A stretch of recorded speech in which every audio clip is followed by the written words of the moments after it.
नमस्कार, मी करिश्मा. ब्लॉग आहे भोगीच्या दिवशीचे आणि प्रत्येक भागामध्ये प्रत्येकाची जी आहे ती वेगवेगळी पद्धत असते प्रत्येक सण साजरा करायची.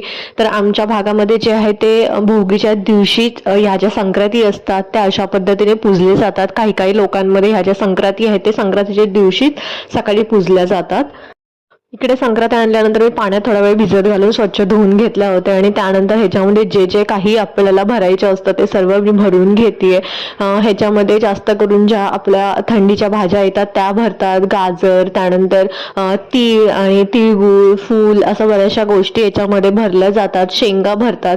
तर या पद्धतीने इकडे ज्या संक्रांती आहेत ते मी पूजून घेतेय. प्रत्येकाची पूजा करण्याची पद्धत ही वेगवेगळी असते, पण जी महत्वाची असते ती म्हणजे श्रद्धा. तुम्ही खऱ्या मनाने श्रद्धेभावेने जेव्हा पूजा करता तेव्हा देवापर्यंत ती पोहोचतेच, मग तुम्ही ती कशीही. व्हिडिओ जर आवडला असेल तर व्हिडिओला एक लाईक द्या आणि चॅनलला सबस्क्राईब करायला अजिबात विसरू नका.